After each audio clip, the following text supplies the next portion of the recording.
Bom dia, pessoal. Dando continuidade aos nossos estudos, tá? Ainda referente ao capítulo 1 do livro do Halliday, tá? A gente começa falando hoje sobre algarismos significativos.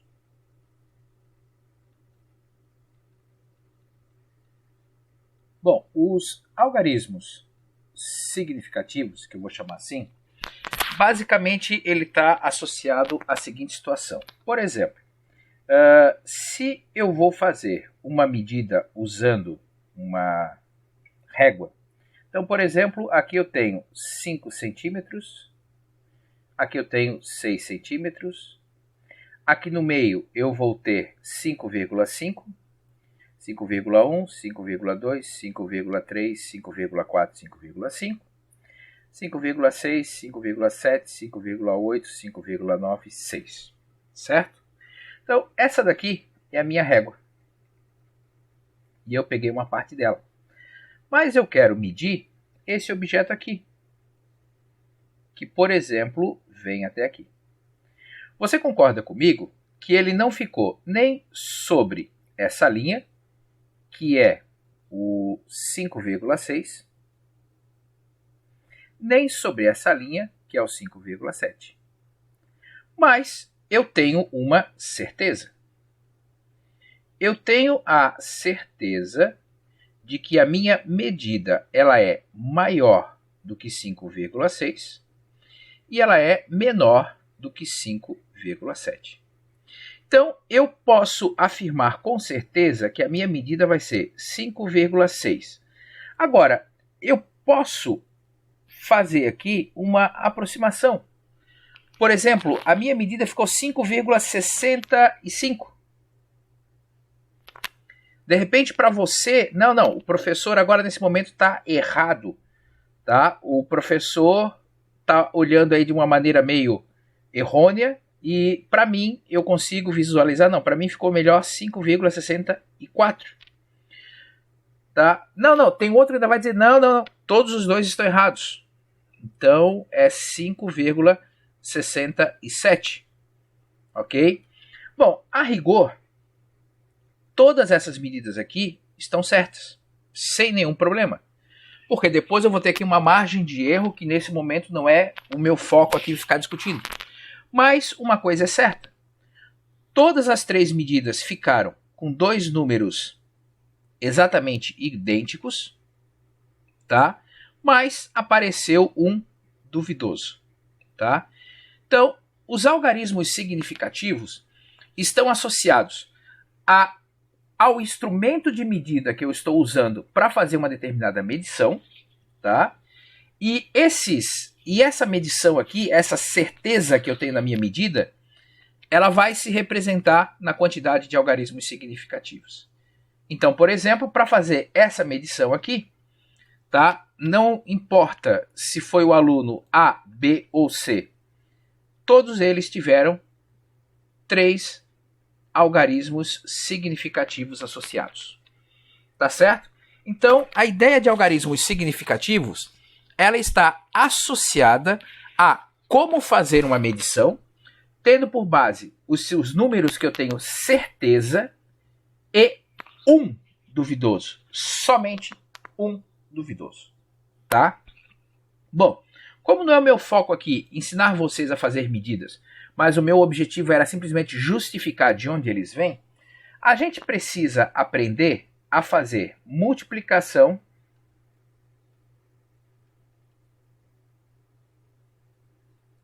e divisão, por exemplo, envolvendo algarismos significativos. E aí eu vou citar para você o seguinte exemplo: 2,38 vezes 4,489. Se você faz isso na calculadora, você vai encontrar como resposta assim, ó, 10,68382. Bom, mas aí agora vamos parar e vamos pensar. E aí, o que a gente está fazendo? Eu estou falando de multiplicação e divisão. Esse cara tem 3 algarismos significativos. Esse cara aqui tem 4 algarismos significativos, tá certo? Quando eu for fazer a multiplicação de 3 algarismos significativos com 4 algarismos significativos, prevalece a resposta que tem a menor quantidade de significativos. Então eu tenho 3, eu tenho 4, essa resposta vai ter que ficar com 3. 1, 2, 3. Isso significa dizer que toda essa parte aqui eu tenho que descartar. Então, para eu poder descartar, eu tenho que arredondar esse número. Então, por exemplo, esse número aqui é maior do que 5. Então, 10,68. 8 está mais perto de 7. Então, vai ficar 10,7. Então, essa é a resposta certa para essa multiplicação com essas quantidades de algarismos significativos, usando o critério de arredondamento. Tá certo? Então, por exemplo, um outro caso seria isso aqui. 4,75 dividido por 0,02. Tá? Então, quando você faz isso, você encontra como resposta 237,5. Bom, agora vamos analisar a quantidade de significativos. Aqui eu tenho 3 algarismos significativos. Aqui eu tenho apenas um algarismo significativo. Tá? 0 à esquerda não é algarismo significativo. Se por acaso o meu número fosse 0,020, eu teria aqui 2 algarismos significativos. Tá certo? Bom, se eu tenho uma divisão de 3 algarismos significativos por outra de 1 algarismo significativo, a minha resposta tem que ficar com apenas um algarismo significativo. Então, eu vou ter que descartar toda essa parte aqui. 37 está abaixo do 50, tá? Então ele está mais perto do 2 do que do 3. Então, a rigor, eu teria que fazer isso. Só que se eu deixar dessa forma, eu não posso esquecer que eu vou ter aqui o quê? 3 algarismos significativos, mas eu só posso ter um. Como é que eu ajusto isso? Usando notação científica, usando potência de 10. Então, quando eu faço que essa minha resposta é 2 vezes 10 ao quadrado, eu tenho aqui apenas um algarismo significativo. Então, você precisa ter cuidado com essas coisas. Então, vamos pensar o seguinte. Se eu vou fazer algum arredondamento,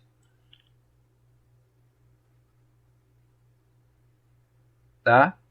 Então, o meu arredondamento vai ficar, por exemplo, aqui, 458, alguma coisa. E eu tenho que arredondar aqui. Se essa alguma coisa, daqui para frente, for 5,1, qualquer coisa acima de 50, for maior do que 5, a minha resposta vai ficar 459. Se aquilo ali for abaixo do que 5, por exemplo, até 49, menor do que 5, aí vai ficar 458, tá? E se for exatamente igual a 5? Exatamente igual a 5, 50, 500, tá? Aí eu arredondo para o número par. Como assim o número par? As duas possibilidades de resposta que eu tinha eram 459 se fosse maior do que 5 e 458 se fosse menor do que 5. Qual desses dois números é par? O 458. Tá? Se por acaso,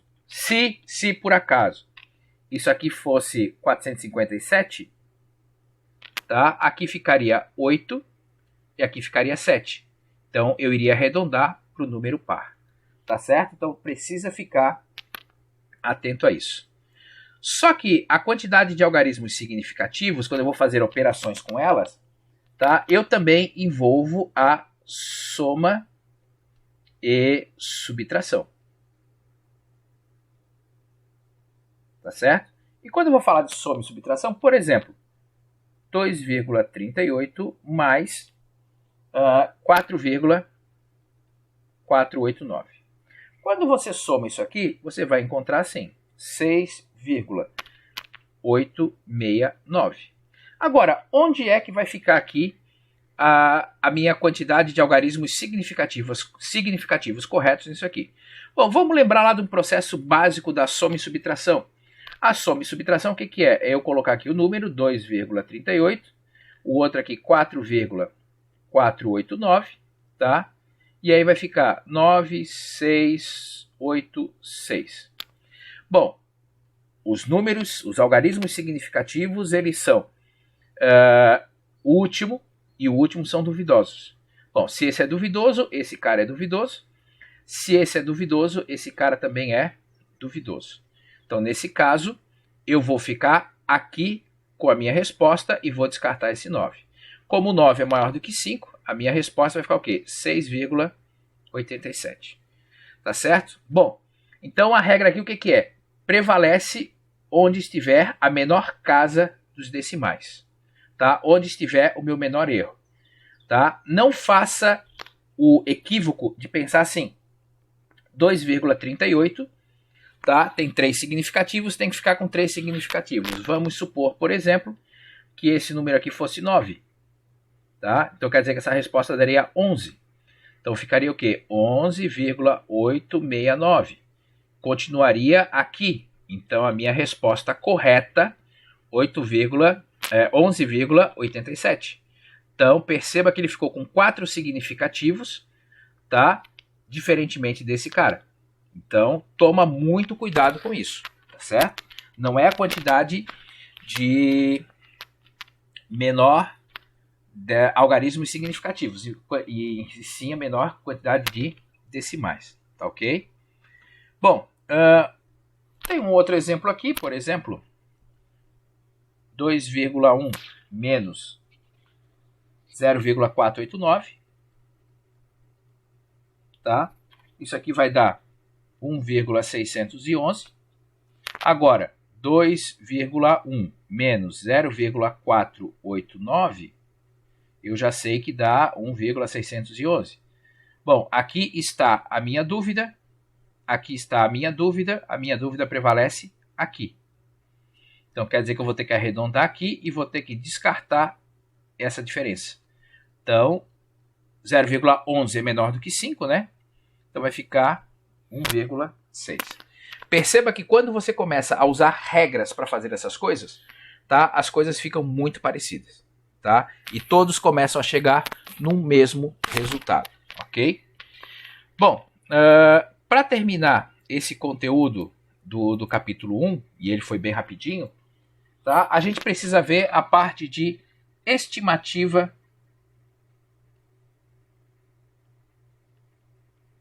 de ordem de grandeza.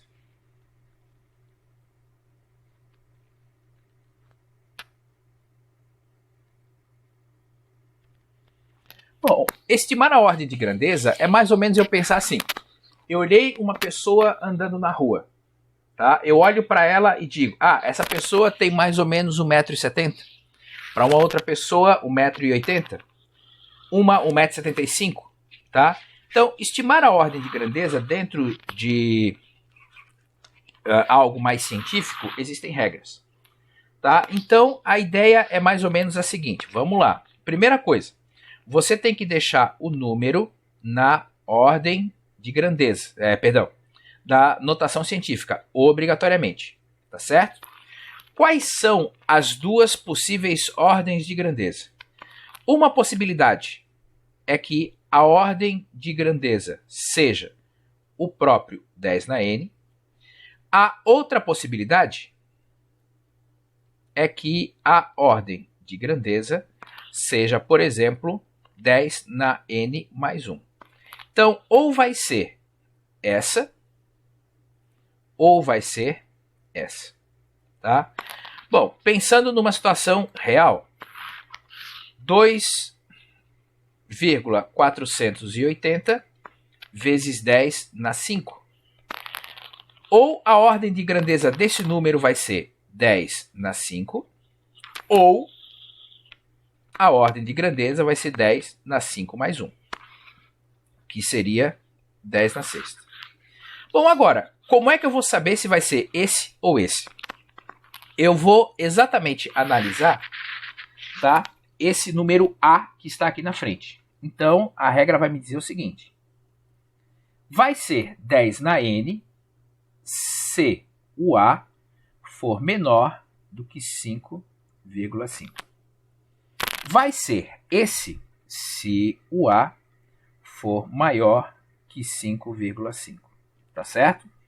Então, vamos lá. Então, 2,480 vezes 10 na quinta. Eu vou ter que vir aqui e olhar o número que está aqui na frente. Esse A é menor do que 5. Então, a ordem de grandeza desse número é 10 na 5 e não 10 na 6. Por exemplo, menor do que 5,5. Já estava fazendo bobagem aqui. Tá? Então, por exemplo, 6,58 vezes 10 na menos 5. Então, vai ser o 10 na menos 5 ou o 10 na menos 5 mais 1, que é 10 na menos 4.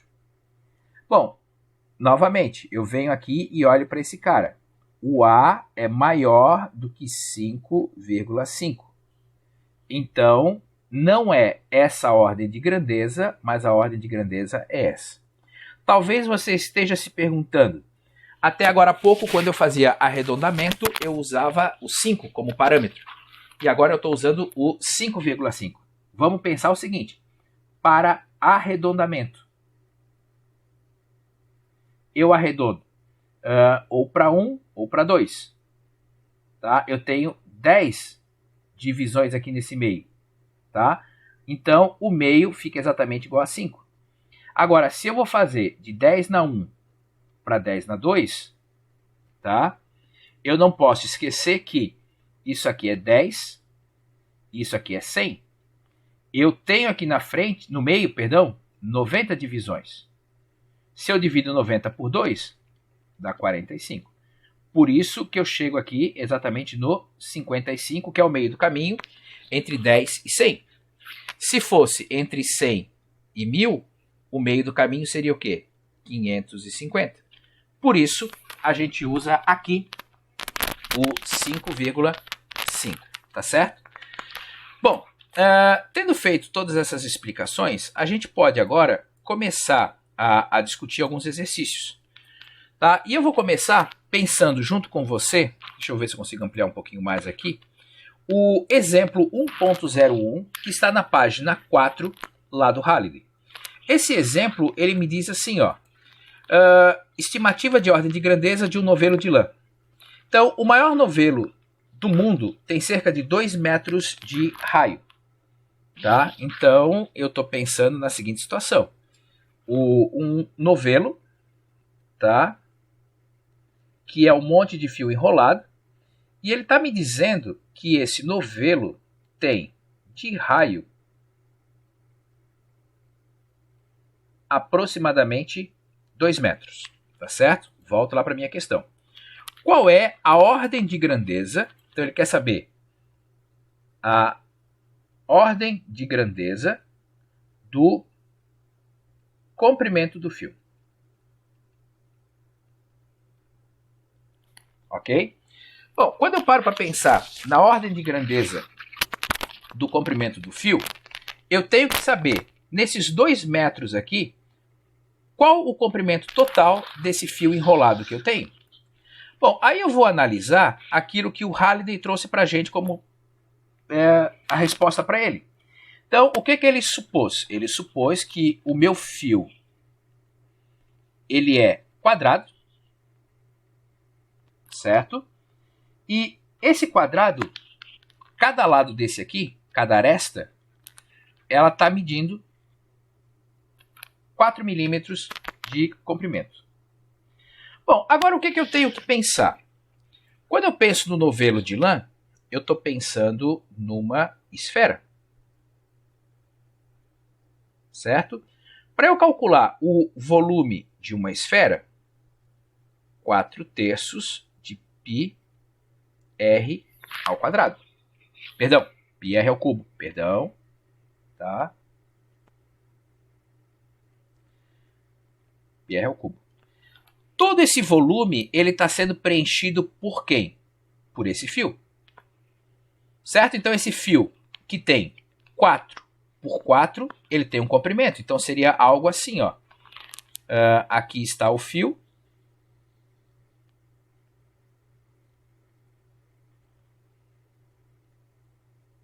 Tá? Eu sei que esse lado aqui está valendo 4 milímetros, que esse lado aqui está valendo 4 milímetros, só que esse comprimento eu não sei. E esse é o meu foco da questão, tá certo? Então, como é que eu vou saber qual o comprimento do fio? Quando o volume desse fio aqui for exatamente igual ao volume da esfera. Então, vamos lá começar a organizar essa ideia. Então, o volume da esfera, que é o novelo, tem que ser igual ao volume do fio. O volume da esfera eu já sei que é 4/3 de πr ao cubo. O volume do fio vai ser o quê? Essa área transversal, que vai ser a sua aresta ao quadrado, vezes o comprimento. Tá certo? Bom, o meu objetivo aqui é descobrir qual é esse comprimento. Então, se eu passar esse cara para cá dividindo, eu vou chegar à conclusão de que esse L vai ser 4 vezes π vezes o raio da esfera ao cubo sobre 3 vezes d ao quadrado. Bom, fazendo os devidos ajustes. Então, 4 vezes π vezes 2 ao cubo sobre 3 vezes. Bom, se eu não me tomar esse cuidado, esse cara está em metros e esse cara está em milímetros. Cada metro tem 1000 milímetros. 4 dividido por 1000 significa dizer que esse comprimento aqui, essa aresta, é de 0,004 metros. Tá certo? E aí, esse é o valor que eu vou colocar aqui. 0,004 ao quadrado. Quando você encontra e faz essa resposta, tá? Você vai encontrar assim, ó. 209,3333,3 metros. Bom, mas eu quero saber a ordem de grandeza disso daqui. Para eu achar a ordem de grandeza, obrigatoriamente, isso daqui tem que estar na notação científica. 2,093 vezes 10 na 1, 2, 3, 4, 5, 6. Opa, perdão. Na 6 metros. Para eu saber a ordem de grandeza ou vai ser 10 na 6, ou vai ser 10 na 7. Aí, o que eu tenho que fazer? Olhar para esse cara. Bom, para eu olhar para esse cara, eu percebo que esse A é menor do que 5,5. Então, qual que vai ser a ordem de grandeza? 10 na 6. Talvez você esteja se perguntando, e eu espero que sim, mas o Halliday está maluco? Da onde que eu tenho um fio que é feito como um quadrado? Normalmente, os fios, eles são o quê? São cilindros, certo? Bom, para tentar chegar num parâmetro igual ao do Halliday, ele disse lá que daqui até aqui eu tinha 4 milímetros. Eu vou supor que esse fio ele tenha então um diâmetro de 4 milímetros, que nós já vimos que é 0,04 metros. Bom, o início da conversa é exatamente igual ao anterior. O volume da esfera precisa ser igual ao volume do fio. Volume da esfera, 4/3 de πr ao cubo. Volume do fio, área da lateral aqui. Bom, essa área lateral, o que é? É πr ao quadrado. Lembrando que esse R não é aquele R lá. O raio não é a metade do diâmetro, então vai ficar o quê? Π vezes d sobre 2 ao quadrado. Tá? Ou seja, o volume do fio vai ser π vezes o diâmetro sobre 2 ao quadrado vezes o comprimento. Bom, aqui já aparecem algumas mudanças, posso cortar o π, tá? Se você substitui aqui para poder calcular o L, você vai ver que o L vai ser 4 vezes R ao cubo vezes 4, que é esse 2 ao quadrado que foi para lá multiplicando, sobre esse D ao quadrado que está multiplicando, vem para cá dividindo, com aquele 3 que está lá na frente. Quando você faz essas substituições aqui, você vai encontrar assim, 266, tá? 6666,6 metros. Nossa, como deu diferente do valor anterior, tá? Então, o valor anterior eu tinha 2,09, agora eu tenho 2,6. Mas qual que é o meu objetivo? Ordem de grandeza. Notação científica desse número. A notação científica desse número, o 2 vem para cá. Então vai ficar 2,6666 vezes 10 na 6. Quais as possibilidades da ordem de grandeza? Tá? A possibilidade da ordem de grandeza vai ser o quê? Ou o 2, ou o meu 10 na 6, ou o meu 10 na 6 mais 1. Agora, como é que eu vou tomar a decisão? Olhar para esse cara. O A continuou sendo menor que 5,5. Quanto é que fechou a minha ordem de grandeza? 10 na 6. Quanto é que fechou a minha ordem de grandeza no exercício anterior? 10 na 6 também. Então, é esse o tipo de raciocínio que eu tenho que ter para poder fechar e chegar no mesmo resultado. Então, perceba que se eu imaginei um fio muito semelhante, tá, eu vou chegar com certeza na mesma ordem de grandeza. Ok, pessoal? Então, por hoje era isso. Um grande abraço. Tchau, tchau.